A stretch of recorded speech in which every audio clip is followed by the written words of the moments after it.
Yesterday, I narrated a story on the Amazing Forgotten Lives channel. The story is of a person who I've read and spoken about hundreds of times, but always when speaking or reading about someone far more infamous. So if you'd like to know the story behind the name, please click on the link at the end of this video or the one I've left on the channel page. Today, we are going to the late 19th century, so sit back as we go to the USA. Cordelia Botkin was born Cordelia Brown in Missouri in 1854. In 1872, when she was 18 years old, she married a relatively well-off gentleman named Welcome A. Botkin, and soon after, she gave birth to a son, whom they named Beverly. Her husband was connected with the Missouri Valley Bank in Kansas City, but soon after the birth of their son, they all moved to Stockton in California. Their marriage, to many, was considered to be a somewhat strange arrangement, and they seemed to live a separate existence. Although officially they lived together as husband and wife, Cordelia's husband would occasionally return to Kansas City for business and spend much time in San Francisco with a lady named Clara Arbogast. In September 1895, a man named John Dunning was riding his bike to work through Golden Gate Park when he spotted an attractive lady sitting on a bench. He stopped and started talking to her, and although she seemed a few years older than him, he found himself totally captivated by her. He asked the lady her name, and she replied, "Mrs. Cordelia Botkin." John Dunning was originally from Delaware, but he moved to San Francisco to take up a position with the Associated Press Bureau. He was married 4 years earlier, and his wife was a daughter of an ex-congressman in the town of Dover. The couple came to San Francisco so John could pursue his career. He told Cordelia that his wife, named Mary, had found it difficult to settle in California and that things had not been entirely easy for them since the birth of their daughter. John and Cordelia started to meet on a regular basis and soon became more than just friends. At first, neighbours were suspicious of the frequent visitor to Cordelia's house, but as time went by, they became used to the fact that he was often there. Cordelia was a very sociable person, and she liked to go out to society events and parties, and now she introduced her new young friend to her social circle. John started to stay out all night, drink and gamble, and accompanied by Cordelia, he became a well-known face at the recently opened Ingleside racetrack. His work suffered, and in early 1898, he was dismissed from his position at the Associated Press, as rumours had surfaced that he had tried to embezzle funds in order to pay off his gambling debts. With her husband now out of work and unable to support her, the long-suffering Mary took their daughter and returned to Delaware to live with her parents. At the same time, Cordelia moved to 927 Geary Street, and John, who could no longer afford to live at his nice house in California Street, decided to take a room in the same building as his mistress. The relationship continued, but John hadn't got much money as he wasn't working, so he was supported by Cordelia, who was being financed entirely by her husband, Mr. Welcome A. Botkin. John knew that his lifestyle could not continue, and he needed to return to work. Then in March 1898, he was offered a reporting assignment with the Associated Press to cover the Spanish-American War from Cuba and Puerto Rico. This, however, meant that he would have to leave San Francisco and travel to Puerto Rico. When he told Cordelia about his assignment, she was very upset and encouraged him to instead find work in the city, but John was excited about the opportunity. He had previously completed overseas assignments for the Associated Press in Samoa and Chile, and he was considered to be a very safe pair of hands for this type of work. John also explained that he missed his wife and daughter and told Cordelia that when his assignment finished, he planned to travel to Delaware to try and reconcile with Mary. When he boarded the boat to leave, Cordelia went to see him off. and she felt very sad that John had left and wondered if she would ever see him again. Cordelia did not want to lose John, but he was going overseas, and then he planned to return to Dover, which was nearly 3,000 miles away.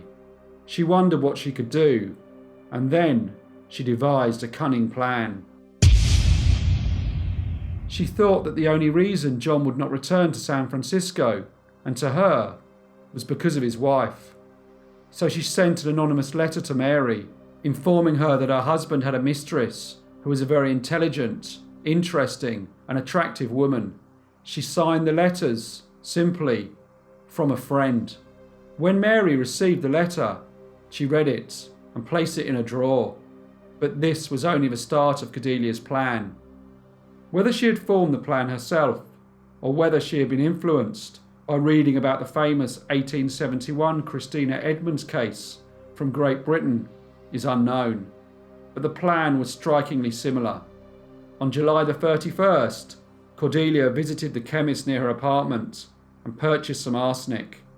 She then went to the Hass candy store and purchased a box of chocolates. She asked the assistant not to fill the box, as she wanted to add some of her homemade chocolates. Then on August the 4th, she went to the ferry post office and sent the chocolates to Dover.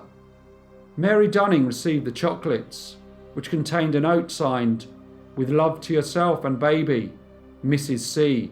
It was accompanied by a handkerchief. Mary was thrilled to have received the gift. At the time, she was not sure who Mrs. C was, but she had many friends in California and thought it nice that they were thinking of her. On August the 9th, 1898, the Pennington family had dinner together. It was a warm summer's evening, so afterwards they went out onto the front porch.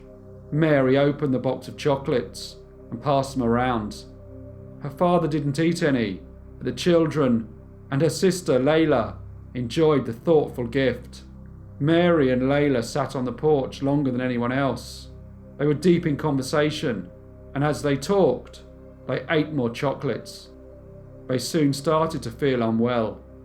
Suddenly, Mary, Layla, the children, and two ladies named Miss Millington and Miss Bateman, who had by chance walked past the residence, and after some polite conversation, Mary had offered them some of her chocolates, were all vomiting and complaining of stomach cramps. Mr. Pennington, however, had not eaten any of the chocolates and was not suffering from any ailment. During the night, Mary and Layla were starting to feel worse, and their stomach pains were becoming unbearable. On August the 11th, Layla, who was now doubled up in pain, died, and the following day, her sister Mary also succumbed to the poisoned chocolates. Autopsies disclosed the fact that these ladies died from arsenic poisoning. The children and the two ladies had only eaten a small amount of chocolates and made full recoveries. Mr. Pennington compared the handwriting from the note sent to the anonymous letters from San Francisco sent a few months earlier. They matched perfectly, so he surmised that they were sent by the same person. He also asked a local chemist to examine the remaining chocolates, and it was soon confirmed that they contained large amounts of arsenic. A telegram was sent to John Dunning in Puerto Rico, and he immediately returned. When shown the letters, he recognised the handwriting as that of Cordelia Botkin. He also remembered telling her of his wife's love of chocolate, and often spoke of a family friend named Mrs. Corbailey, which was probably why the note was signed from Mrs. C. An inquest followed, and the coroner ruled that the two women had died due to arsenic poisoning from eating chocolates sent from San Francisco. The Dover Police Department contacted the police in San Francisco and requested that they investigate the case.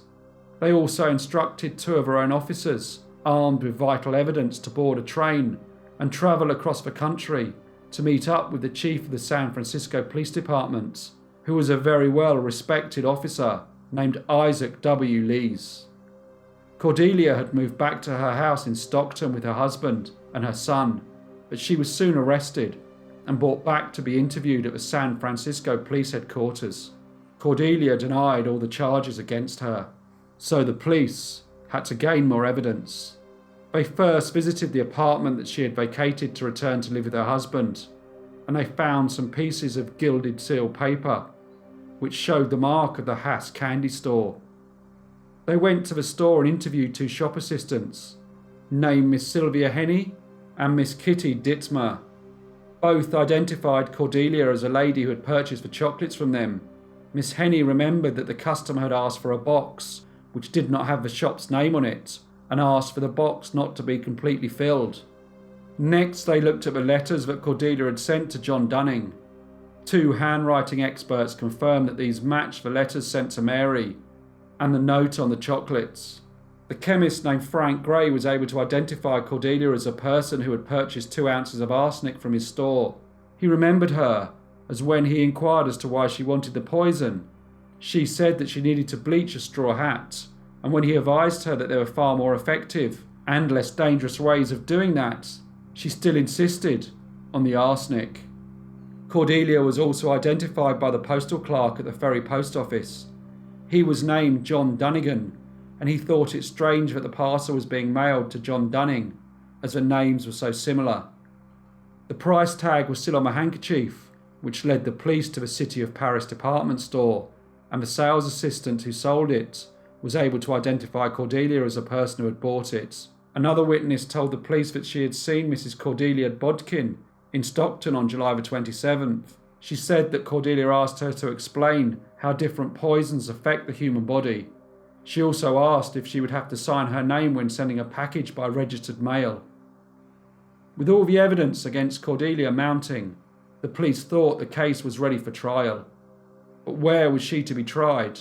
The Delaware authorities sent extradition papers as they wanted the case tried in their court, but her lawyer argued that all the evidence was completely circumstantial and not sufficient for her to be charged, so she should be released.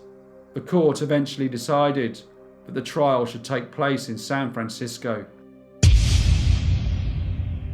On December the 9th, 1898, amid massive press coverage, the trial of Cordelia Botkin began. Over 500 people queued outside the courthouse, wanting to see the proceedings. Cordelia was dressed in black and pleaded not guilty. Although the defence would always say that the evidence against her was circumstantial, there was a lot of it, and the prosecution's witnesses stood up well to the defence's cross-examinations. Due to the strength of the prosecution's case, the defence decided to let Cordelia testify. She made a very interesting point regarding the purchasing of the arsenic. She told the court that the arsenic she purchased was powdered, and the arsenic in the chocolates was crystalline. She also produced an alibi for the dates the chocolates were purchased and the package mailed. The alibi, however, was not supported by any other evidence. On December the 30th, the court proceedings finished, and the jury was sent out to deliberate. After 4 hours, they returned with their verdict. They found the defendant, Cordelia Botkin, guilty on 2 counts of first-degree murder.